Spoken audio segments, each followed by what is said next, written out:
اس کے ساتھ ساتھ اللہ سبحانہ تعالیٰ کا ہمارے جسم، ہماری روح اور ہمارے دماغ پر مکمل کنٹرول ہے. کچھ چیزیں ایسی انیوژول ہوئی تھیں اس وقت. آپ کو کوئی ایگزامپل دے سکتے ہیں؟ 4-5 چیزیں اللہ سبحانہ تعالیٰ نے اس وقت فرمائی تھیں. کچھ یاد ہے؟ آئی نو بیچ میں ایک دن کا گیپ آ گیا ہے، ایک لیسن کا گیپ آ گیا، تو آلموسٹ 2 ہفتے ہو گئے، تو چیزیں بھول جاتے ہیں، دیٹس فائن. اللہ سبحانہ تعالیٰ کا ہمارے جسم، ہماری روح، ہمارے دماغ پہ مکمل کنٹرول ہے. آپ کو یاد ہوگا کہ اللہ سبحانہ تعالیٰ نے فرمایا تھا کہ میں عنقریب ان کافروں کے دلوں میں روب ڈال دوں گا. اور اللہ سبحانہ تعالیٰ نے ایک جگہ فرمایا تھا کہ میں ان کی نظر میں تمہیں تھوڑا کر کے دکھاتا تھا اور تمہاری نظر میں ان کو تھوڑا کر کے دکھاتا تھا. پھر اللہ سبحانہ تعالیٰ نے مسلمانوں کے اوپر نیند طاری کر دی تھی تاکہ انہیں سکون ملے. اس طرح کی بہت ساری چیزیں اور ہوئی تھیں.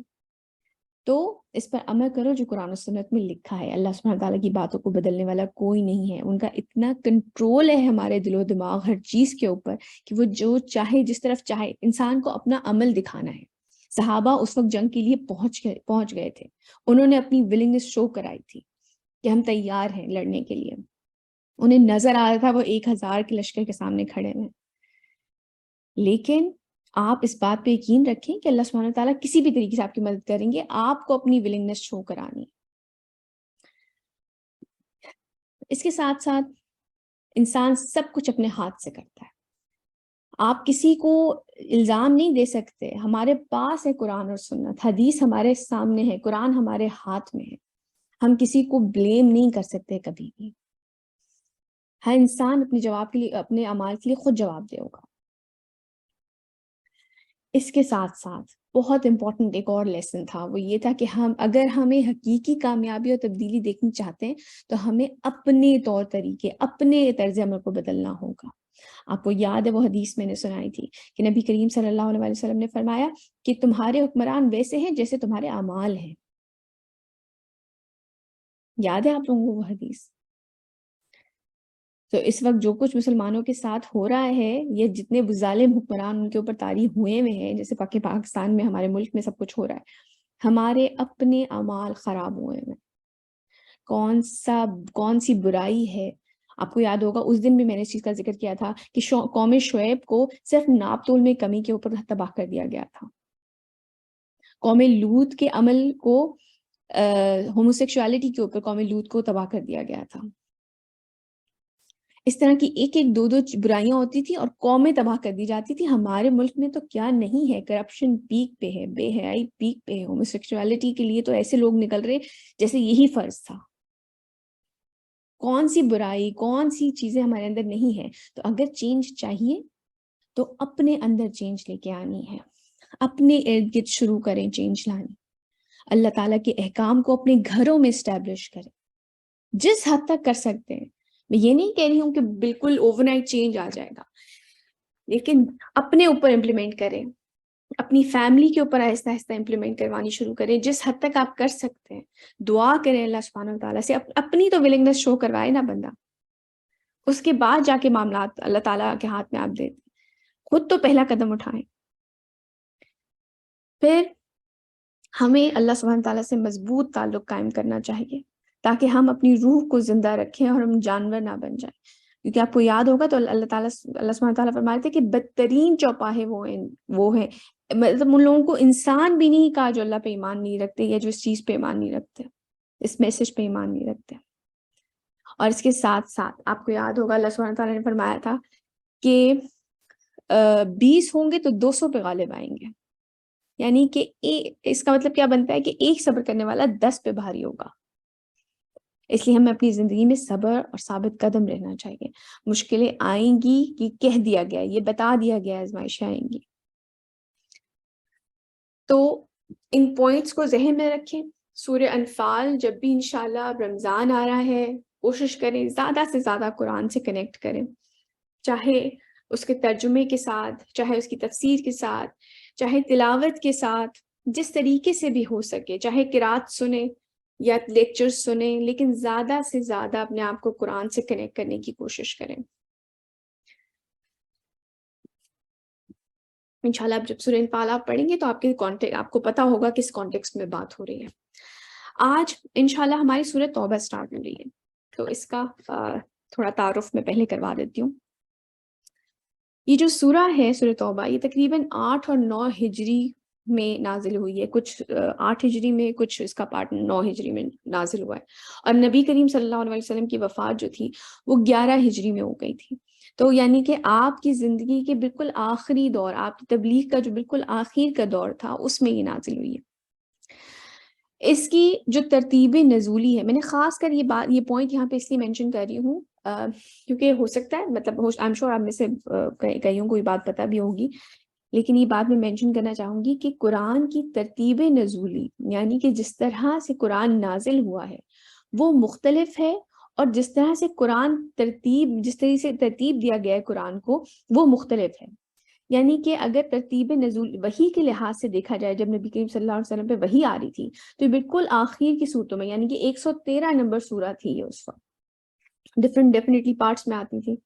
اور قرآن میں اگر آپ دیکھیں تو یہ 9ویں بالکل سٹارٹ کی سورج میں ہے۔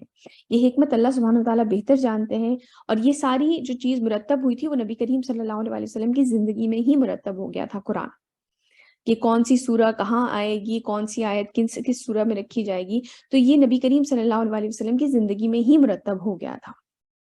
لیکن اس چیز کا علم ہونا چاہیے مسلمان ہونے کی حیثیت سے کہ ترتیب نزولی، یعنی کہ نازل ہونے کی جو ترتیب ہے وہ مختلف ہے، اور جو قرآن کی اپنی ترتیب ہے، نمبرز ہیں، وہ مختلف ہے۔ ایک منٹ بیٹا ہولڈ کریے گا۔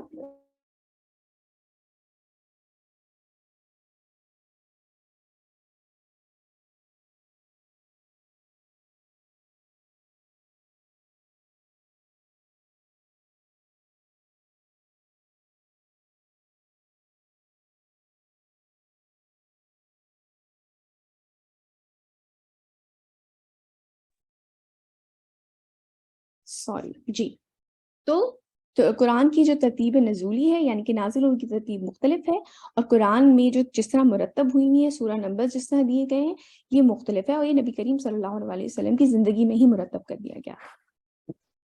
اچھا، اس کے ساتھ ساتھ ہم سب آئی ایم شور اس بات سے واقف ہیں کہ یہ سورہ واحد ایسی سورہ ہے جس کے شروع میں بسم اللہ نہیں ہے۔ اس کی ریزن ہم آگے جا کے بھی پڑھیں گے، مختلف مفسرین نے اس کی مختلف ریزنز بتائی ہیں، لیکن ایک حضرت علی کا قول اس کے بارے میں یہ آتا ہے کہ یہ جو سورت تھی، ابھی جب انشاءاللہ آپ پڑھیں گے تو آپ کو احساس ہوگا کہ یہ سورت تو جیسے آپ سمجھ لیں ایک ننگی تلوار کی طرح آئی تھی، کہ اس میں بالکل ہی اعلان برات کر دیا گیا تھا، کیونکہ اب میں جیسے کہ بتایا کہ یہ بالکل آخری دور کی سورت تھی، تو اس میں بالکل ہی کہہ دیا گیا تھا کہ اب اس عربین پیننسولا میں، اس عرب میں نان مسلمز اب نہیں رہ سکتے، یہاں پہ صرف مسلمان رہیں گے، تو یا تو ایمان لے آئیں یا چھوڑ دیں، اس جگہ کو چھوڑ دیں، ورنہ یہ قتل کر دیے جائیں گے۔ تو اس لیے جو ہے، کیونکہ اللہ تعالیٰ کے نام جو بسم اللہ سے ہم سٹارٹ کرتے ہیں، بسم اللہ الرحمن الرحیم، تو یہ اس سورہ کے سٹارٹ میں نہیں آتا۔ کچھ لوگوں کی ڈفرینٹ رائے ہے اس سے ریلیٹڈ۔ اس کے ساتھ ساتھ مشرکوں کے ساتھ جو معاہدے کیے گئے تھے اس سے علیحدگی، ابھی ہم آگے جا کے اس کے بارے میں پڑھیں گے کہ وہ جو ٹریٹیز ہوئی تھی مختلف، جیسے صلح حدیبیہ بھی ہوئی تھی، اور ڈفرینٹ جو قبائل تھے ان کے ساتھ ٹریٹیز، مختلف معاہدے کیے گئے تھے، ان کو ختم کیا گیا۔ پھر مظلوموں کو بچانے کے لیے اسلامی انصاف، شریعت کے قیام کے لیے جنگ کا ذکر اس میں آئے گا۔ پھر جنگ حنین اور جنگ تبوک کا تذکرہ آئے گا۔ کچھ آیتیں جو ہیں وہ تبوک پر جانے سے پہلے نازل ہوئیں، کچھ تبوک پہ جب گئے اس کے دوران نازل ہوئیں، کچھ آیات جو تھیں وہ تبوک سے جب واپس آ گئے اس پر نازل ہوئیں، تو ان کا تذکرہ آئے گا۔ اس کے ساتھ ساتھ اہل ایمان اپنی زندگی اللہ سبحانہ تعالیٰ کے لیے وقف کریں، اس کے بارے میں، اس کی تاکید کے بارے میں آئے گا۔ آگے چلتے ہیں۔ اچھا، کچھ چیزیں میں یہاں پہ مینشن کرنا چاہوں گی، جیسے کہ دیکھیں اگر میں آپ سے کوئی بات کروں کہ میں فلاں جگہ گئی تو وہ فلاں فلاں بات کرنی شروع کر دی انہوں نے، وہ تو سمجھے نہیں، اور یہ وہ، اگر میں اس طرح سے آپ سے کوئی بات کرنی شروع کروں نا تو آپ کو پتہ نہیں ہوگا کہ میں کس کانٹیکسٹ میں بات کر رہی ہوں، کدھر گئی، کس سے بات کی، کیا بات کی، آپ کو پتہ نہیں ہوگا۔ تو اس لیے ضروری یہ ہے کہ جب آپ قرآن پڑھیں نا تو آپ کو پتہ ہو کہ یہ آیا یا یہ سورہ کس کانٹیکسٹ میں، یا اس کا بیک گراؤنڈ کیا ہے جب یہ نازل ہوئی ہے۔ تو میں جن اسکالر کا سن رہی تھی انہوں نے بڑی اچھی ایک ترتیب اس کے بارے میں بتائی. انہوں نے کہا کہ جو ایک دیکھیں نبی کریم صلی اللہ علیہ وسلم کی ذات وہ تھی جو کہ عرب کے لیے ان میں اتارے گئے, ان کی زبان میں قرآن اتارا گیا, ان میں سے نبی آئے رسول اللہ صلی اللہ علیہ وسلم, آخری نبی ان میں سے آئے. تو ایک تو وہ خاص کر عربوں کے لیے تھے, لیکن اس کے ساتھ ساتھ ایک ان کا رول پوری دنیا کے لیے تھا کہ وہ پوری دنیا کے لیے بھی رسول بنا کے بھیجے گئے تھے. تو اس سورہ کے جو پہلے 5 رکوع ہیں وہ خاص کر جو پہلا حصہ ہے وہ خاص طور پر عربوں کے لیے اللہ کا رسول ہونے کے بارے میں ہے, کہ ان کے بارے میں جو ان کے ساتھ معاملات ہیں یہ اس کے بارے میں بات ہوگی جو پہلے 5 رکوع ہیں. اور جو اگلی 11 رکوع ہیں وہ پھر ان کے بارے میں بات ہوگی جب آپ نے نبی کریم صلی اللہ علیہ وسلم نے تقریباً 6 ہجری میں صلح حدیبیہ ہوئی تھی, اس کے بعد جا کر آپ نے یہ سپریڈ کرنا شروع کیا تھا باقی ملکوں میں, روم, پرشیا, یہ سارے میسیجز آگے جانے شروع ہوئے تھے. حبشہ میں, کیونکہ جو پہلے آپ نے نام سنا ہوگا جو نجاشی تھے وہ ایمان لا چکے تھے لیکن ان کا انتقال ہو چکا تھا. جو اب نجاشی تھے تو ان کو پیغام, ان کو لیٹر بھجوایا گیا تھا دین اسلام کی دعوت کے لیے. تو یہ اس طرح سے ایک ڈویژن ہوئی ہے. تو پہلے 5 رکوع جو ہے وہ اس کے بارے میں ہے کہ خاص کر عربوں کے لیے جو بھیجے گئے اور ان کے لیے بارے میں جو معاملات ہوئے, اور جو بعد کے 11 رکوع ہیں وہ اس سے ریلیٹڈ ہیں کہ باقی دنیا کے لیے جو آپ نے پیغام بھیجا. آگے چلتے ہیں.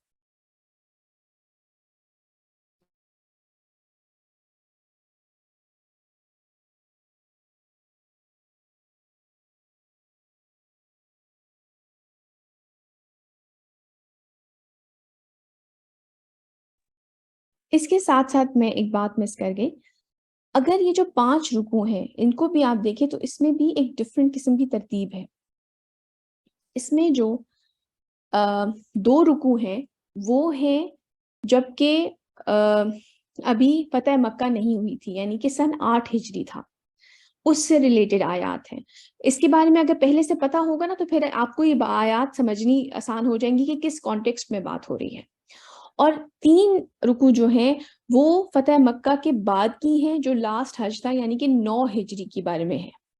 اور ان میں سے بھی ایک کمپلیکس قسم کی ڈویژن یہ ہے کہ ایک رکوع جو ہے پہلے جو زیادہ, جیسے آپ سمجھ لیں کہ جو ڈیفائن کر رہی ہیں کس بارے میں بات ہو رہی ہے, وہ پہلا رکوع آپ سمجھ لیں شروع میں رکھ دیا گیا ہے تیسرے رکوع کے بارے میں. یعنی کہ آپ سمجھ لیں کہ پہلا رکوع جو ہے وہ فتح مکہ کے بعد حج کے بارے میں آیات ہیں, جو 9 ہجری کو لاسٹ حج جب مسلمانوں اور مشرکین نے اکٹھے کیا تھا, یہ اس کے بارے میں ہے. اس کے بعد 2 رکوع آتے ہیں جو کہ فتح مکہ سے پہلے کے ہیں, یعنی کہ 8 ہجری کے. اور پھر مزید 2 رکوع آتے ہیں جو کہ 9 ہجری کے ہیں.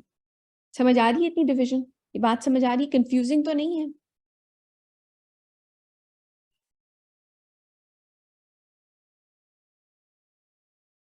کون بتائے گا, کنفیوژن تو نہیں ہو رہی کوئی؟ نو میم. اوکے, یہ تھوڑا سا کمپلیکس ہے لیکن میں ساتھ ساتھ انشاءاللہ بتاتی بھی جاؤں گی, لیکن میں چاہتی ہوں کہ یہ چیز اب آپ اپنے ذہن میں رکھیں کہ یہ جو ہے بالکل نبی کریم صلی اللہ علیہ وسلم کی تبلیغ کا جو ہجرت کا آخری دور تھا اس میں نازل ہوئی ہے, اور اب یہ فائنل اناؤنسمنٹس ہو رہی ہیں کہ اب ہونے کیا والا ہے, مشرکین کے معاملے میں کیا احکام آنے والے ہیں. ٹھیک ہے, سٹارٹ کرتے ہیں. اعوذ باللہ من الشیطان الرجیم. اب یہ 6 آیتیں جو آنے والی ہیں یہ اس سے ریلیٹڈ ہیں کہ جو حضرت علی کو 9 ہجری میں جو حج ہوا تھا, نبی کریم صلی اللہ علیہ وسلم اس میں شامل نہیں ہوئے تھے, لیکن انہوں نے حضرت علی کو یہ 6 آیتیں جب نازل ہوئی تو یہ حکم دے کر بھیجا. حضرت ابو بکر جو تھے وہ اس وقت امیر تھے اس حج کے, آپ نے امیر بنا کے انہیں بھیجا تھا. اور پھر جا کے حضرت علی سے کہا کہ تم جاؤ اور جا کے یہ 6 آیتیں, کیونکہ اس والے حج میں مشرکین بھی شامل تھے اور مسلمان بھی شامل تھے, تو ان کو جا کے یہ آیتیں پڑھ کے سنا دو. یہ فائنل اعلان کیا جا رہا ہے ان کے لیے. شروع کرتے ہیں. براءة من الله ورسوله إلى الذين عاهدتم من المشركين. اعلان برات ہے اللہ اور اس کے رسول کی طرف سے ان لوگوں کی جانب جن سے اے مسلمانوں تم نے معاہدے کیے تھے مشرکین میں سے. یعنی کہ اب ہم فائنل تمہیں ورڈکٹ دے رہے ہیں کہ اب ہمارا اور تمہارا کوئی معاہدہ نہیں بچا ہے. جو معاہدے ہوئے تھے وہ معاہدے خاص کر جن کے ساتھ ٹائم لمٹ نہیں تھی وہ معاہدے ختم کیے جا رہے ہیں. اب اعلان برات ہے یعنی کہ اب جو ہے کوئی مشرک جو ہے وہ حج میں شامل نہیں ہوگا اور جتنے بھی مشرکین مکہ ہیں یا مشرکین ہیں عرب کے اندر وہ یا تو یہ جگہ خالی کر کے چلے جائیں یا پھر اس اسلام لے آئیں ورنہ انہیں قتل کر دیا جائے گا. تو اعلان برات ہے اللہ اور اس کے رسول کی طرف سے ان لوگوں کی جانب جن سے اے مسلمانوں تم نے معاہدے کیے تھے مشرکین میں سے. فسیحوا فی الارض اربعۃ اشہر واعلموا انکم غیر معجز اللہ وان اللہ مخزی الکافرین.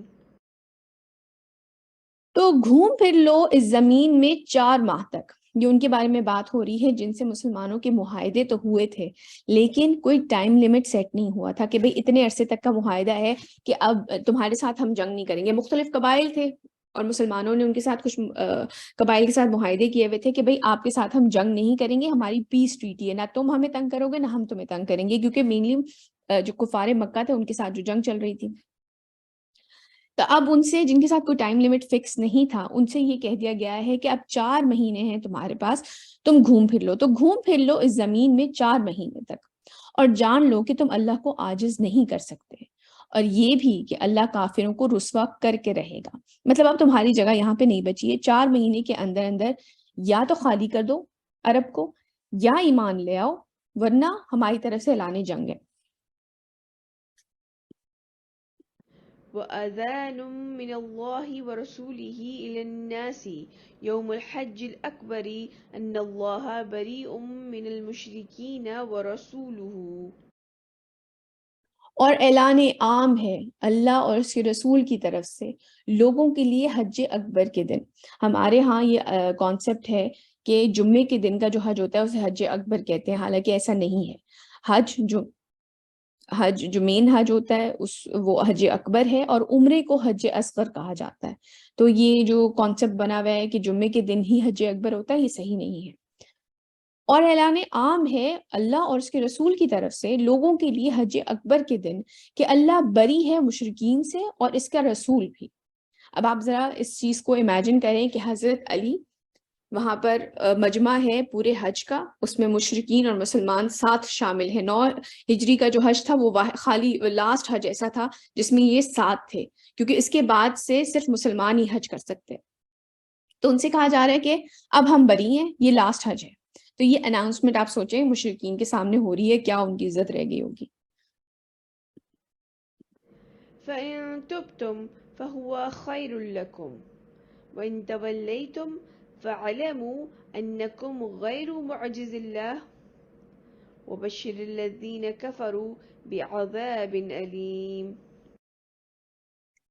آپ کو یاد ہوگا میں اس پہ آپ کو یاد کرانا چاہوں گی کہ ہم نے ایک دفعہ پہلے اس کے بارے میں بات کی تھی کہ ایک قوم جب ان کے میں نبی بھیج دیا جاتا ہے, ان کو بارہا دین کی دعوت دی جاتی ہے اور پھر بھی وہ ایمان نہیں لاتے اور اپنے تکبر کی وجہ سے اور گھمنڈ کی وجہ سے اڑے رہتے ہیں, تو پھر اس قوم کو ختم کر دیا, تباہ کر دیا جاتا ہے.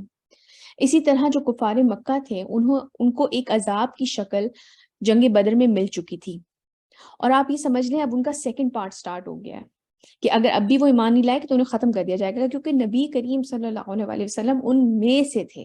عربی زبان ان کی زبان میں قرآن نازل کیا گیا, تو ان کے اوپر تو تمام حجتیں ہو چکی تھیں, ختم ہو چکی تھی ان کے اوپر حجت کوئی بھی. تو اگر تم توبہ کر لو تو تمہارے لیے بہتر ہے, اور اگر تم روگردانی کرو یعنی کہ اگر تم پھر بھی اگنور کر دو اس چیز کو, تو سن رکھو کہ تم اللہ کو عاجز نہیں کر سکتے. اور اے نبی صلی اللہ علیہ وسلم بشارت دے دیجئے ان کافروں کو دردناک عذاب کی. آپ یہ دیکھیں کتنے سخت الفاظ ہیں کہ یوزلی خوشخبری, بشارت خوشخبری کو کہتے ہیں. خوشخبری کس چیز کی دی جا سکتی ہے؟ کسی اچھی چیز کی. لیکن جب آپ یہ دیکھیں کہ آپ غصے میں یا اگریشن میں ہو تو پھر آپ یہ کہتے ہیں کہ ان کو ان کی عذاب کی خوشخبری دے دو. تو بشارت دے دیجئے ان کافروں کو دردناک عذاب کی. جی فاطمہ آپ کچھ پوچھنا چاہ رہی ہیں؟ یس میم، یہ جو پارٹ ہے تم اللہ کو عاجز نہیں کر سکتے، پلیز یہ ایکسپلین کر دیں. بھئی انہوں نے اپنی طرف سے تمام تر کوششیں کر لیں کہ مسلمانوں کو ختم کر دیں، مسلمانوں کو ان کے اوپر اتنے مظالم کیے گئے کہ ان کو مکہ سے نکال دیا گیا. اپنی طرف سے تو انہوں نے پھر 1000 کا لشکر تیار کر کے ان کے اوپر اٹیک کیا، پھر غزوہ احد بھی ہوئی، سب کچھ ہو گیا، لیکن وہ اللہ کی فوج کو عاجز تو نہیں کر سکے نا. اب غالب کون آ رہا ہے؟ فائنلی غالب تو اللہ ہی کے لوگ آئے ہیں. اللہ یعنی کہ غالب آیا ہے، تو اللہ کو عاجز تو نہیں کر سکتے وہ. اللہ کو تو نہیں معاذ اللہ ثم معاذ اللہ ایسے الفاظ بھی نہیں کہنے چاہیے کہ وہ اللہ تعالیٰ کو تو نہیں ہرا سکتے. جی گیلیکسی A31 کچھ پوچھنا چاہ رہی ہیں؟ میم برات کسے کہتے ہیں؟ وہ سمجھ نہیں آ رہا تھا. برات مینس کہ میں اب آپ سے، آپ کا میرا کوئی ٹریٹی نہیں، میرا اور آپ کا کوئی معاہدہ نہیں، میں بالکل بری ذمہ ہوں اس چیز سے کہ اب تمہارے ساتھ جو بھی ہوتا ہے. اوکے تھینک آپ یو. یہ انگلش میں اس طرح سے کہہ لیں کہ میں بالکل آئی ڈونٹ کیئر کہ اب تمہارے ساتھ کیا ہوتا ہے، میں نے اعلان برات کر دیا ہے. ٹھیک ہے. ٹھیک ہے جی میم. تو اگر تم توبہ کر لو، آپ یہ دیکھیں تب ابھی بھی توبہ کے بارے میں ان سے بات کی جا رہی ہے. مکی دور اگر آپ دیکھیں تو نبی کریم صلی اللہ علیہ وسلم پہ وحی کے بعد 13 سال آپ نے ان میں گزارے مکہ میں. اس کے بعد 9 ہجری میں یہ آیتیں نازل ہو رہی ہیں، تو تقریباً کوئی 21-22 سال بعد بھی تبلیغ کے ان سے کہا جا رہا ہے تو اگر تم توبہ کر لو تو تمہارے لیے بہتر ہے، اور اگر تم روگردانی کرو گے تو سن رکھو کہ تم اللہ کو عاجز نہیں کر سکتے. اور اے نبی صلی اللہ علیہ وسلم بشارت دے دیجئے ان کافروں کو دردناک عذاب کی. إلا الذين أحدتم من المشركين ثم لم ينقصوكم شيئا ولم يظاهروا عليكم أحدا فأتموا إليهم أحدهم إلى مدتهم إن الله يحب المتقين. سوائے ان مشرکین کے جن سے اے مسلمانوں تم نے معاہدے کیے تھے. میں نے جیسے کہ بتایا مختلف لوگوں کے ساتھ، مختلف قبائل کے ساتھ مسلمانوں کے معاہدے ہو رہے تھے کہ ہم کچھ کے ساتھ جو ہے پیس ٹریٹی رہے گی، نہیں کوئی جنگ کریں گے. تو جن لوگوں کے ساتھ ٹائم لمٹ فکس تھا، یعنی کہ 1 سال یا 2 سال تک آپ کے ساتھ ہم جنگ نہیں کریں گے، اب ان کے بارے میں بات ہو رہی، کیونکہ مختلف قسم کے لوگ تھے نا. ایک گروپ ایسا تھا جن کے ساتھ ٹائم لمٹ فکس ہوا تھا کہ بھائی اتنے دن تک جو ہے ہم جنگ نہیں کریں گے، 1 سال 2 سال 6 مہینے اس طرح. کچھ لوگ تھے جن سے کہا تھا کہ ہاں ابھی آپ کے ساتھ ہم جنگ نہیں کر رہے، ابھی ہم آپ کو چھیڑ نہیں رہے، تو یعنی کہ ان کے ساتھ کوئی ٹائم لمٹ فکس نہیں تھا. تو وہ لوگ جن کے ساتھ ٹائم لمٹ فکس نہیں تھا ان کو تو 4 مہینے کے بارے میں کہہ دیا کہ بھائی 4 مہینے کے اندر اندر خالی کر دو. لیکن ابھی جو دوسرے لوگ ہیں جن کے ساتھ ٹائم لمٹ فکس تھا اور انہوں نے مسلمانوں کے خلاف کوئی مشن بھی سٹارٹ نہیں کیا، یا جو مسلمانوں کے خلاف لوگ تھے ان کی بھی مدد نہیں کی، انہوں نے بڑے صحیح طریقے سے اپنی ٹریٹی کو نبھایا ہے، اب ان کے بارے میں بات ہو رہی ہے. سوائے ان مشرکین کے جن سے اے مسلمانوں تم نے معاہدے کیے تھے، پھر انہوں نے کچھ کمی نہیں کی تمہارے ساتھ اور نہ تمہارے خلاف مدد کی کسی کی بھی. یقیناً اللہ تقوی اختیار کرنے والوں کو پسند کرتا ہے.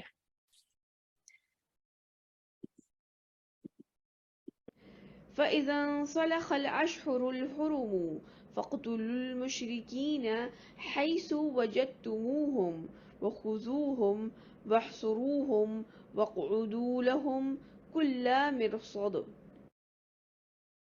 پھر جب یہ محترم مہینے گزر جائیں، یعنی کہ جب محترم مہینے کا مطلب یہ کہ جتنے عرصے کے لیے آپ نے ان سے جنگ نہیں کرنی ہے، جتنے عرصے کے لیے آپ کی ٹریٹی ہوئی ہے، وہ ٹائم پیریڈ جب گزر جائے تو قتل کرو ان مشرکین کو. بڑی سخت آیات ہیں. ان مشرکین کو جہاں پاؤ اور پکڑو ان کو اور گھیراؤ کرو ان کا، اور ان کے لیے ہر جگہ گھات لگا کے بیٹھو. یعنی کہ پھر تو آپ سمجھ لیں پھر تو قتل عام شروع ہو گیا تھا، کہ اب جبکہ مسلمانوں کے ساتھ اب جو جنگ والا معاملہ تھا، جو نان مسلمز کے ساتھ معاہدے جن کے ساتھ ختم ہو گئے تھے، 4 مہینے کا وقت تو ان کے ساتھ تھا جن کے ساتھ کوئی ٹائم پیریڈ فکس نہیں تھا، اور جن لوگوں کے ساتھ ٹائم پیریڈ فکس تھا اس کے بعد جب وہ ٹائم پیریڈ اوور ہو جائے اس کے بعد اب مشرکین کو جہاں پاؤ قتل کرو. یہ احکام آنے شروع ہو گئے تھے، اور ان کا گھیراؤ کرو. آپ کو یاد ہوگا مکہ کے دور کی جو آیتیں تھیں جو مکہ کا دور کا ٹائم تھا 13 سال، مسلمانوں کو ہاتھ اٹھانے کی اجازت نہیں تھی. ان کے اوپر کیسے کیسے مظالم ہوئے، کبھی آپ پڑھیں آپ کے رونگٹے کھڑے ہو جاتے ہیں. جو حضرت سمیہ تھی ان کے ساتھ جو ہوا ہے انسان برداشت نہیں کر سکتا. پڑھنا بھی مسلمانوں نے وہ برداشت کیا ہے، اور ان سے کہا گیا تھا تم نے ہاتھ نہیں اٹھانا پلٹ کے. اب جبکہ ان لوگوں کے اوپر جنہوں نے اتنے مظالم کیے اور اللہ کے دین کو قائم نہیں ہونے دیا، ان کے ساتھ اب یہ والا معاملہ شروع ہو رہا ہے. اور یہ بڑی امپورٹنٹ آیتیں ہیں. یہ آپ سوچیں اس کے بارے میں بڑا ایک جو واقعہ ہے کہ حضرت علی کو جو نبی کریم صلی اللہ علیہ وسلم میں، کیونکہ عربوں میں یہ رواج تھی کہ اتنے اگر کوئی بہت امپورٹنٹ کوئی کسی کو پیغام بھیجنا ہوتا تھا تو بہت کوئی قریبی رشتہ دار جاتا تھا. تو حضرت علی چچیرے بھائی تھے. تو وہ جب پہلے تو حضرت ابو بکر کو امیر بنا کر حج کے لیے بھیج دیا گیا. وہ ہیڈ کر رہے تھے 9 ہجری کا جو حج تھا. جب وہ چلے گئے تو جب یہ آیتیں نازل ہوئے تو حضرت علی کو نبی کریم صلی اللہ علیہ وسلم نے بھیجا کہ یہ جا کے یہ آیتیں سناؤ. تو جب وہ حضرت ابو بکر سے ملے تو حضرت ابو بکر نے سب سے پہلے ان سے یہ سوال یہ کیا کہ امیر ہو یا معمور ہو، کہ مطلب اگر رسول اللہ صلی اللہ علیہ وسلم نے مجھے چینج کر کے تمہیں ہیڈ بنا دیا ہے اس حج کے سیزن، اس حج کا، تو تم میری جگہ آ کے بیٹھو. اور اگر میں امیر ہوں تو پھر بات مطلب پہلے کلیئر ہو جائے. آپ یہ دیکھیں کتنا منظم ان لوگوں کا طریقہ تھا. کس قدر آپ سوچیں کہ نبی کریم صلی اللہ علیہ وسلم نے کیسی تربیت کی تھی کہ حالانکہ وہ بڑے تھے ان سے عمر میں، لیکن انہوں نے پھر بھی پوچھا کہ تم ہیڈ کر رہے ہو حج کو یا میں ہیڈ کر رہا ہوں؟ اگر تم ہیڈ کر رہے ہو تو تم میری جگہ آ کے بیٹھو. اگر نبی کریم صلی اللہ علیہ وسلم نے یہ فیصلہ سنا دیا تو انہوں نے کہا نہیں آپ ہی امیر ہیں، میں صرف یہ والا میسج دینے آیا ہوں. اچھا بیٹے یہاں پہ اذان ہوگی، ہم ایک بریک لیتے ہیں.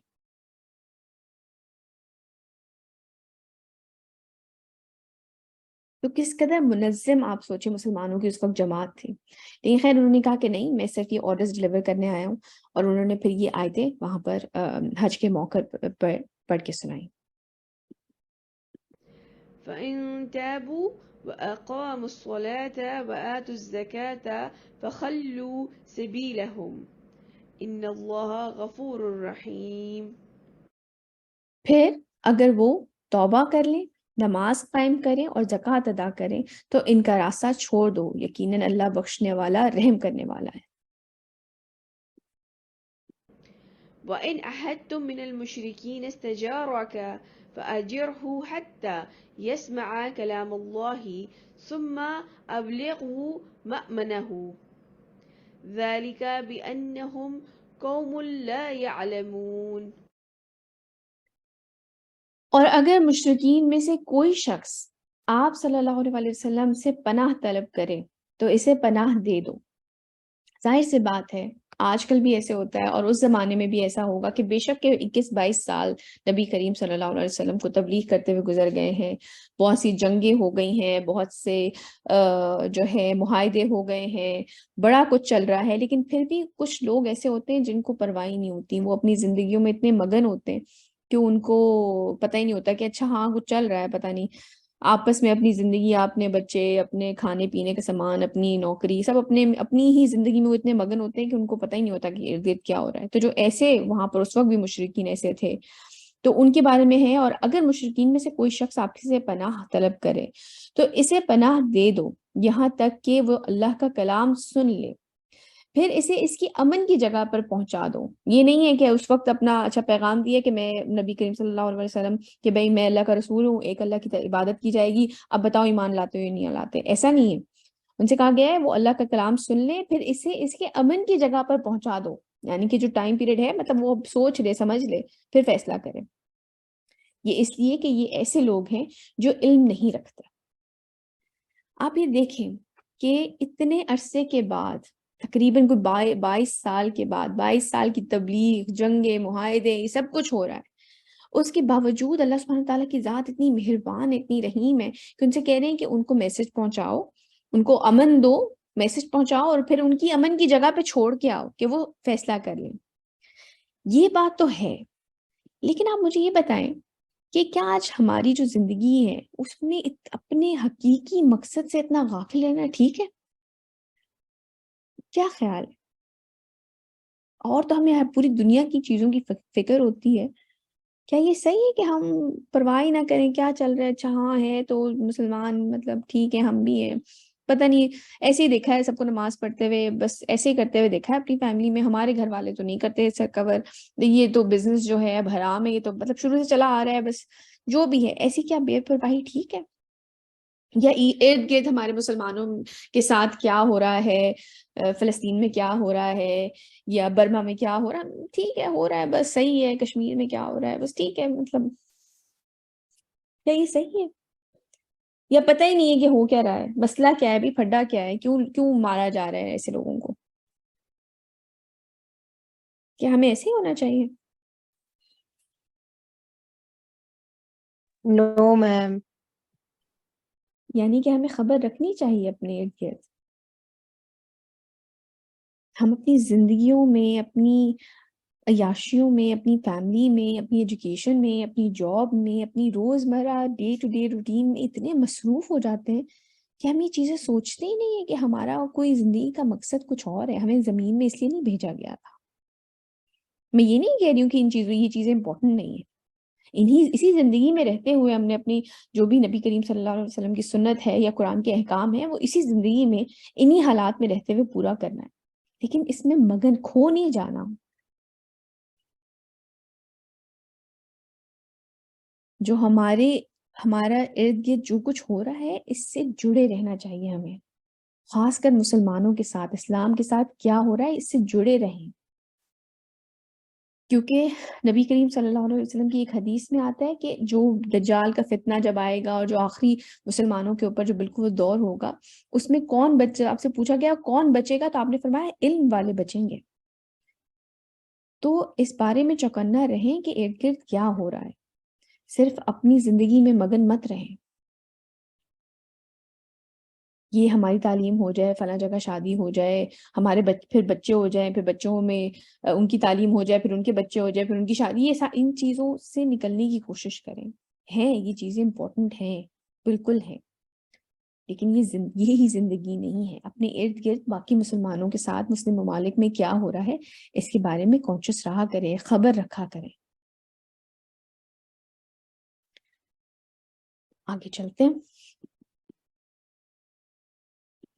كيف يكون للمشركين أحد عند الله وعند رسوله إلا الذين أحدتم عند المسجد الحرام. اچھا, اب جو 6 آیتیں ہم نے پڑھ لی ہیں یہ اگین وہاں پہ ہم سٹاپ کرتے ہیں, اور وہاں وہ آیتیں تھیں جو کہ حج کے موقع پہ حضرت علی اناؤنسمنٹ کر رہے تھے. اب تھوڑا اور واپس پیچھے آ جاتے ہیں. یہ 8 ہجری کی بات ہو رہی ہے, فتح مکہ سے پہلے مسلمانوں کو پریپیئر کیا جا رہا ہے کہ اب جا کے فتح مکہ ہونی ہے. گو کہ کوئی اس طرح سے خون خرابہ نہیں ہوا, کوئی اس طرح سے جنگ نہیں ہوئی, مسلمانوں کو بالکل ہی کلین وکٹری ملی تھی, روشن وکٹری ملی تھی. لیکن بہرحال کچھ بھی ہو سکتا تھا, پریپیئر تو مسلمانوں کو کرنا ہی تھا, کیونکہ ہر طرح کے لوگ ان میں موجود تھے. کچھ منافق بھی موجود تھے, کچھ بہت ہی سمپل مسلمان بھی وہاں پہ موجود تھے جو کہ کہہ رہے تھے کہ مطلب ٹھیک ہے جا رہے ہیں مطلب, لیکن ہمیں خون خرابے میں نہیں پڑنا چاہیے. کچھ جو تھے وہ ایسے تھے مسلمان جو کہ ڈرے ہوئے تھے کہ مکہ میں جو ہجرت نہیں کر پائے تھے وہاں پر کچھ ان کے رشتہ دار رہ گئے تھے, تو یہ نہ ہو کہ وہاں پر جب جائیں تو وہ بھی بیچارے مارے جائیں اس چکر میں, جنگ کے چکر میں, کہ ہم نے فتح تو ہم کر لیں لیکن یہ نہ ہو کہ ان کو بھی نقصان پہنچائیں جو قریش کے لوگ تھے. تو ان کو پریپیئر کیا جا رہا ہے فتح مکہ کے لیے. یہ بات بیچ میں یاد رکھیے گا کہ جو قریش تھے ان کے ساتھ جو صلح حدیبیہ ہوئی تھی, کبھی کوشش کریے گا, کبھی سرچ کریں اس کے بارے میں, بڑا وہ امیزنگ پورا قصہ ہے اس کے بارے میں. مسلمانوں کے درمیان اور قریش مکہ, کفار مکہ کے دوران جو تھا وہ ایک معاہدہ ہوا تھا کہ وہ 10 سال تک جنگ نہیں کریں گے. ڈفرینٹ اس کے اندر جو تھے پوائنٹس لکھے گئے تھے, اور اس کے ساتھ ساتھ کچھ ہی پوائنٹ تھے کہ اگر مسلمان جو ہیں وہ کیونکہ اس وقت عمرے کے لیے آ رہے تھے تو انہوں نے کہا تھا کہ نہیں وہ عمرہ نہیں کر سکتے, اور وہ اپنے احرام یہیں پہ کھول دیں اور اگلے سال عمرے کرنے کے لیے آئیں. اور جو کفار مکہ تھے وہ کہے تھے کہ ہم 3 دن کے لیے مکہ خالی کر دیں گے لیکن اس سال تم لوگ عمرہ نہیں کر سکتے. اور اس کے ساتھ ساتھ پھر ایک پوائنٹ اس میں یہ بھی تھا کہ اگر کوئی مسلمان مکہ سے بھاگ کر مدینے آ جاتا ہے اور جو بھی اس کا سربراہ ہے اب اس کی اجازت کے بغیر آتا ہے تو ہم آپ مسلمان جو ہے انہیں واپس کریں گے.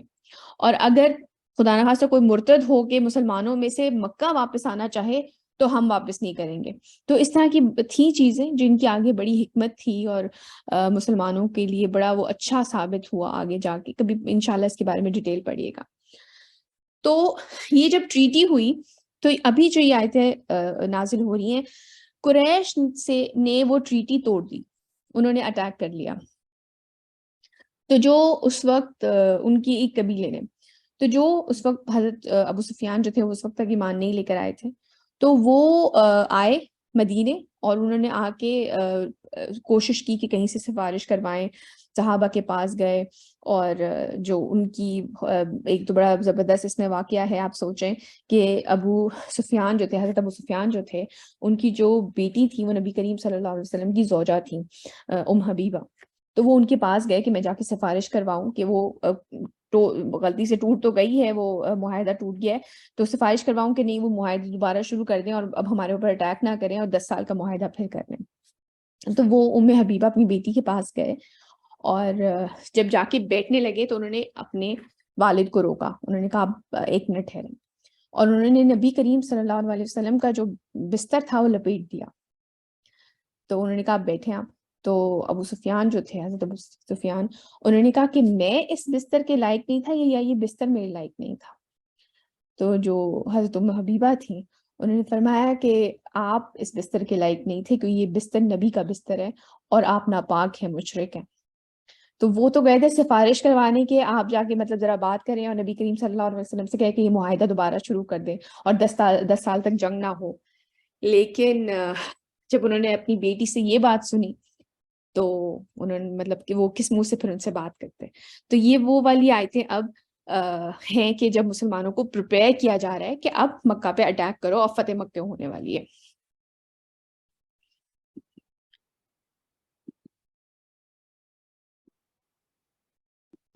كيف يكون للمشركين أحد عند الله وعند رسوله إلا الذين أحدتم عند المسجد الحرام. کیسے ہو سکتا ہے مشرکین کے لیے کوئی عہد اللہ اور اس کے رسول کے نزدیک سوائے ان لوگوں کے جن کے ساتھ تم نے معاہدہ کیا تھا مسجد حرام کے پاس.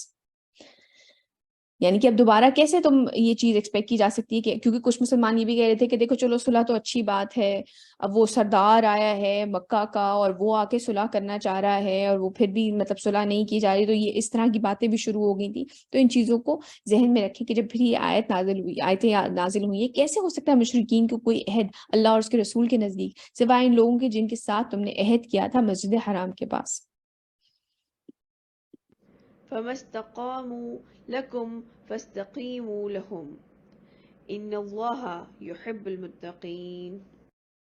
تو جب تک وہ تمہارے لیے اس پر قائم رہے تم بھی ان کے لیے معاہدے پر قائم رہو، بے شک اللہ متقیوں کو پسند کرتا ہے. مطلب جب تک انہوں نے وعدہ نہیں توڑا تھا تب تک تم نے بھی نہیں توڑا تھا، تم بھی اس پہ قائم رہے تھے. اب انہوں نے وعدہ توڑ دیا تو وہ کیسے ایکسپیکٹ کر رہے ہیں کہ یہ معاہدہ ہمارے درمیان رہے گا. لیکن آپ یہ نبی کریم صلی اللہ علیہ وسلم کو اس وقت احساس ہو گیا تھا کہ اب ان کے پاس کوئی گراؤنڈ نہیں ہے، اب یہ اگر مسلمان ان پہ اٹیک کرتے ہیں تو یہ جیت نہیں سکیں گے. تو یہ اب مطلب اس طرح سے جو ہے ویک ہو چکے ہیں کفار مکہ. تو جب تک وہ تمہارے ساتھ معاہدے پر قائم رہے تم بھی ان کے لیے معاہدے پر قائم رہو، بے شک اللہ متقیوں کو پسند کرتا ہے.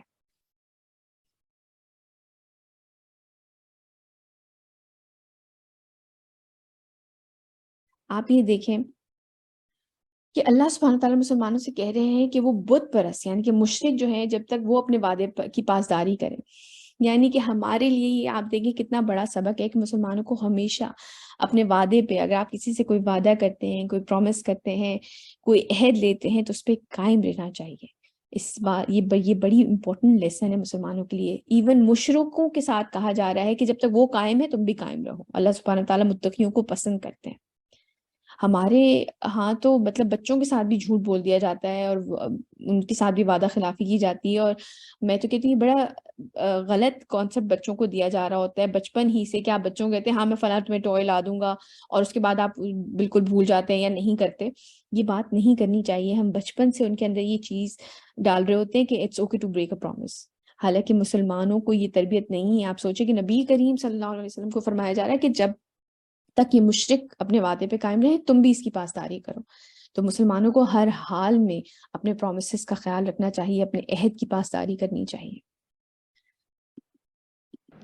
كيف وأن يظهروا عليكم لا يرقبوا فيكم إلا ولا ذمة يرضونكم بأفواههم وتأبى قلوبهم وأكثرهم فاسقون. کیسے کوئی معاہدہ قائم رہ سکتا ہے ان سے، جبکہ اگر وہ تم پر غالب آ جائیں تو ہرگز لحاظ نہیں کریں گے تمہارے بارے میں کسی قرابت کا. یعنی کہ اللہ سبحانہ تعالیٰ تو دلوں کے حالات بھی جانتے ہیں. اللہ سبحانہ تعالیٰ فرما رہے ہیں کہ اگر وہ تو اللہ سبحانہ تعالیٰ کو پتہ ہے کہ اگر وہ مسلمانوں پہ غالب آ گئے، اب تو مسلمان غالب ہیں، وہ اتنی جنگیں جیت بھی چکے ہیں، اب وہ فتح مکہ کی تیاری کر رہے ہیں، تو مسلمانوں کے پاس تو یہ اتنی پاور ہے، اتنی اتھارٹی فی الحال ہے. لیکن اللہ سبحانہ تعالیٰ کیونکہ مشرکین کے بھی دلوں کے حالات جانتے ہیں، تو آپ سے کہہ رہے ہیں کیسے کوئی معاہدہ قائم رہ سکتا ہے ان سے، جبکہ اگر وہ تم پہ غالب آ جائیں تو ہرگز لحاظ نہیں کریں گے تمہارے بارے میں کسی قرابت کا، یعنی کہ کسی رشتہ داری کا، اور نہ عہد کا، جبکہ ان کے دل اب بھی انکاری ہیں، یعنی کہ وہ ابھی بھی ایمان نہیں لانے کے لیے تیار، اور ان کی اکثریت فاسقین پر مشتمل ہے. اشتروا بآيات الله ثمنا قليلا فصدوا عن سبيله إنهم ساء ما كانوا يعملون. انہوں نے اللہ کی آیات کو فروخت کیا حقیر سی قیمت کے عوض، بس وہ لوگوں کو روکتے رہے اللہ کے راستے سے اور خود بھی رکتے رہے. یقیناً بہت ہی برا ہے جو کچھ یہ کر رہے ہیں. مجھے یہ بتائیے اللہ سبحانہ تعالیٰ کس معمولی قیمت کی بات کر رہے ہیں؟ کوئی پیسے ویسے لیتے تھے وہ جو آیتیں فروخت کرتے تھے؟ کیا کس چیز کے بارے میں بات ہو رہی ہے؟ What do you think؟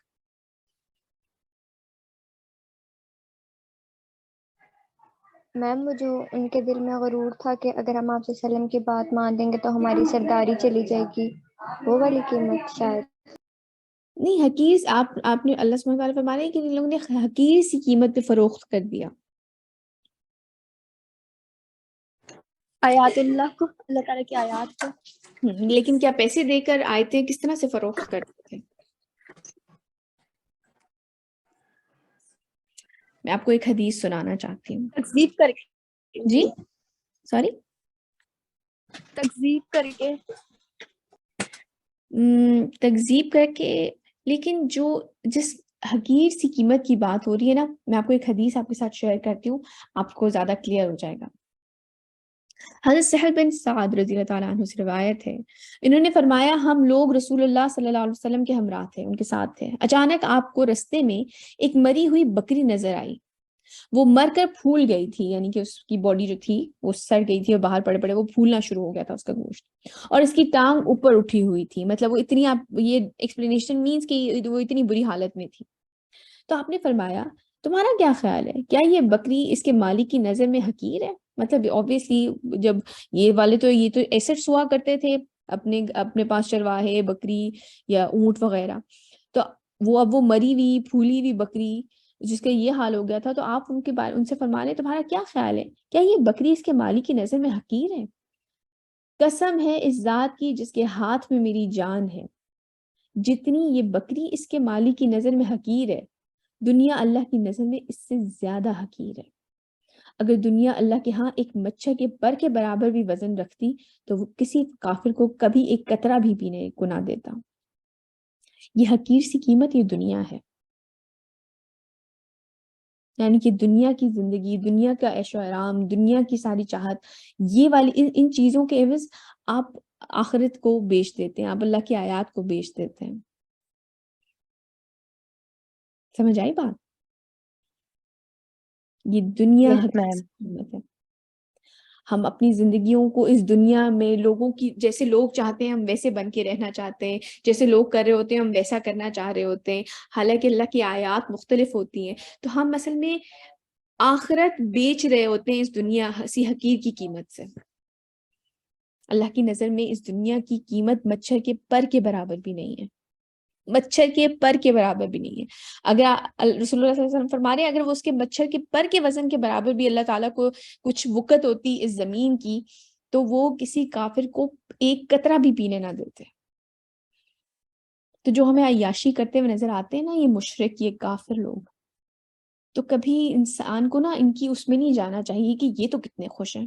اللہ کے نزدیک ان چیزوں کی، اس دولت، دنیا کی دولت کی، ان کے آرام کی، ان کے آسائشوں کی، اس دنیا کی بیوٹی کی اللہ کے نزدیک کوئی حیثیت ہی نہیں ہے. ان کے لیے کسی چیز کی حیثیت ہے وہ آخرت کی زندگی کی ہے.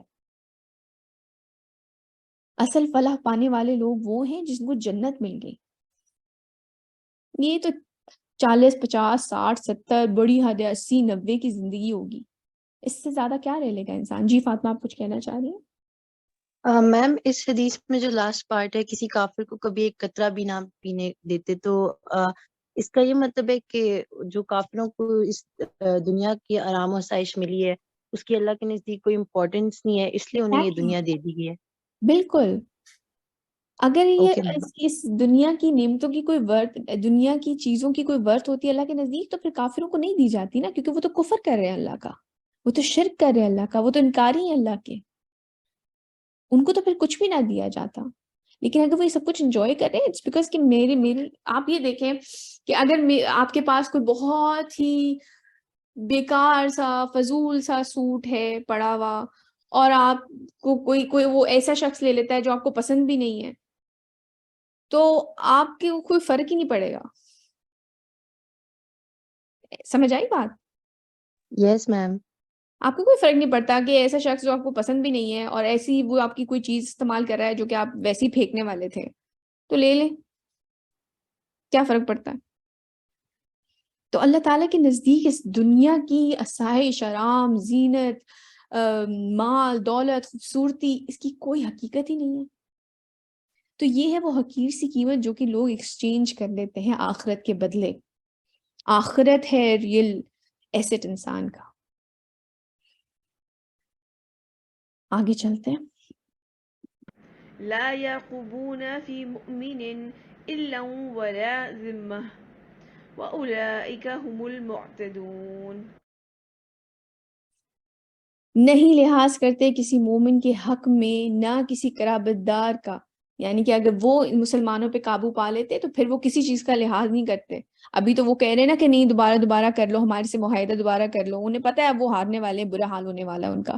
لیکن اگر وہ غالب آنے والے ہوتے تو نہیں لحاظ کرتے کسی مومن کے حق میں نہ کسی قرابت دار کا اور نہ کسی معاہدے کا، اور یہی لوگ ہیں جو حد سے تجاوز کرنے والے ہیں. فإن تابوا وأقاموا الصلاة وآتوا الزكاة فإخوانكم في الدين ونفصل الآيات لقوم يعلمون. پھر بھی اگر وہ توبہ کر لیں، نماز قائم کریں اور زکوٰۃ دیں تو وہ تمہارے دینی بھائی ہیں. کتنی رحیم ذات ہے اللہ سبحانہ و تعالیٰ کی. اور ہم اپنی آیات کی تفصیل بیان کر رہے ہیں ان لوگوں کے لیے جو علم رکھتے ہیں. وإن نكثوا أيمانهم من بعد عهدهم وتعانوا في دينكم فقاتلوا أئمة الكفر إنهم لا أيمان لهم لعلهم ينتهون. اور اگر وہ توڑ ڈالیں اپنے قول و قرار کو عہد کرنے کے بعد اور عیب لگائیں تمہارے دین میں تو تم جنگ کرو کفر کے اماموں سے. یعنی کہ جو اس وقت ہیڈ تھے قریش کے، سارے مسئلے تو وہ کریٹ کر رہے تھے نا، جو امام تھے ان لوگوں کے. ان کی قسموں کا کوئی اعتبار نہیں، شاید کہ اس طرح وہ باز آ جائیں.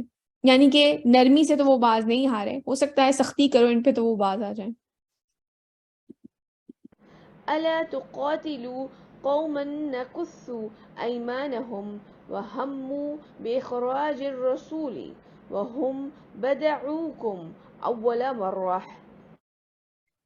تمہیں کیا ہو گیا ہے کہ تم جنگ نہیں کرنا چاہتے ایسی قوم سے جنہوں نے اپنے قول و قرار توڑ دیے اور رسول اللہ صلی اللہ علیہ وسلم کو جلا وطن کرنے کا قصد کیا، اور انہوں نے ہی آغاز کیا تھا تمہارے ساتھ پہلی مرتبہ۔ اتنی مسلمانوں کے لیے زمین تنگ کر دی تھی، اتنے مظالم ڈھائے تھے کہ مسلمانوں کو ہجرت کرنی پڑی تھی، نبی کریم صلی اللہ علیہ وسلم کو وہاں سے جانا پڑا تھا۔ تو یعنی کہ سٹارٹ تو انہوں نے کیا تھا، انہوں نے اللہ کے دین کو وہاں پہ پریکٹس نہیں کرنے دیا تھا۔ أتخشونهم فالله أحق أن تخشوه إن كنتم مؤمنين۔ کیا تم ان سے ڈر رہے ہو؟ اللہ زیادہ حقدار ہے کہ تم اس سے ڈرو اگر تم مومن ہو۔ یعنی کہ کوئی خوف، کوئی ڈر، کوئی اس طرح کی چیز تو نہیں آ گئی تمہارے اندر۔ اللہ تعالیٰ اس بات کے زیادہ حقدار ہے، لوگوں سے ڈرنے سے زیادہ اللہ تعالیٰ اس بات کے حقدار ہیں کہ ہم ان سے ڈریں۔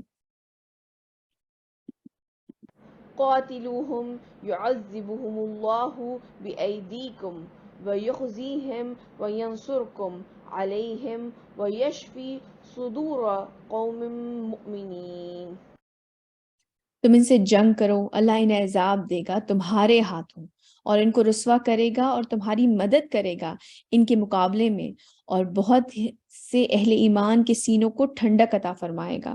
ظاہر سی بات ہے کئیوں کو کہ رشتہ داروں کو ان کفار مکہ نے قتل کر دیا، شہید کر دیا تھا، کئی وہاں پر مسلمان جو کہ ہجرت نہیں کر سکے تھے ان کے ساتھ ظلم و زیادتی ہو رہی تھی، تو ان کو بھی ٹھنڈک ملے گی جب ان کے ساتھ ان کو عذاب دیا جائے گا۔ ويذهب غيظ قلوبهم ويتوب الله على من يشاء والله عليم حكيم۔ اور ان کے دلوں کے غصے کو نکال دے گا، اور اللہ جس کو چاہے گا توبہ کی توفیق دے گا، اور اللہ جاننے والا حکمت والا ہے۔ یعنی کہ جس کو چاہیں گے اللہ سبحانہ وتعالیٰ توبہ کی توفیق بھی عطا کر دیں گے۔ أم حسبتم أن تتركوا ولما يعلم الله الذين جهدوا منكم ولم يتخذوا۔ کیا تم نے گمان کر لیا ہے کہ تم یوں ہی چھوڑ دیے جاؤ گے، حالانکہ ابھی تو اللہ نے یہ دیکھا ہی نہیں ہے کہ تم میں سے کون وہ لوگ ہیں جو جہاد کرنے والے ہیں۔ یعنی کہ مسلمانوں کو تو ہر حال میں آزمایا جائے گا، ہر انسان کو اللہ سبحانہ تعالیٰ نے فرمایا کہ وہ آزمائے جائیں گے۔ من دون الله ولا رسوله ولا المؤمنين وليجة والله خبير بما تعملون۔ اور جو نہیں رکھتے اللہ، اس کے رسول صلی اللہ علیہ وسلم اور اہل ایمان کے علاوہ کسی کے ساتھ قلبی دوستی، یعنی کہ کوئی دوستی، کوئی ان کے لیے سافٹ کارنر ہونا، یعنی کہ اللہ اور رسول اور اہل ایمان کے ساتھ آپ کا صحیح پختہ قلبی تعلق ہونا چاہیے۔ اور جو کچھ تم کر رہے ہو اللہ اس سے باخبر ہے۔ اچھا، یہ سیکنڈ رکوع ہمارا مکمل ہو گیا ہے، آج کا لیسن یہیں تک ہے۔ تو فرسٹ رکوع ہم نے پڑھا جو کہ 6 آیتیں تھیں، جو کہ حضرت علی کو دے کے نبی کریم صلی اللہ علیہ وسلم نے 9 ہجری کے حج کے لیے بھیجی تھی۔ اس کے بعد اب جو آیتیں ہم نے پڑھی، ایک رکوع ابھی پڑھا ہے 8 ہجری میں جو نازل ہوا تھا فتح مکہ سے پہلے، جو مسلمانوں کو پریپیئر کیا جا رہا ہے، اور اب جو انشاءاللہ اگلی کلاس میں ایک رکوع ہم وہ والا پڑھیں گے جس میں جو اس سے ریلیٹڈ ہوگا فتح مکہ سے پہلے کی آیتوں کے معاملے میں۔ آج کے ہم اپنے کی لیسنز دیکھ لیتے ہیں۔ ہمارے ارد گرد جو کچھ ہمارا ہو رہا ہے اس سے جڑے رہیں، خاص طور پر مسلمانوں اور اسلام کے حوالے سے۔ اس کے ساتھ ساتھ اللہ سبحانہ تعالیٰ تلقین کیا کر رہے ہیں کہ ایون مشرکین کے بارے میں کہہ رہے ہیں کہ ان کے ساتھ اپنے عہد کی پاسداری کرو۔ تو مسلمانوں کے لیے بہت ضروری ہے کہ نو میٹر کہ ان کے سامنے کون آ رہا ہے، چاہے آپ کا دشمن ہی کیوں نہ ہو، انسان اپنے وعدے پہ قائم رہے۔ مسلمانوں کے لیے بہت ضروری ہے، بہت امپورٹنٹ لیسن ہمیں سمجھایا جا رہا ہے۔ اس کے ساتھ ساتھ ہمیں اس دنیا کے پیچھے نہیں بھاگنا چاہیے، کیونکہ اللہ سبحانہ وتعالیٰ کے نزدیک اس دنیا کی قیمت مچھر کے پر کے برابر بھی نہیں ہے۔ سبحانک اللہم و بحمدک اشہد ان لا الہ الا انت استغفرک و اتوب الیک۔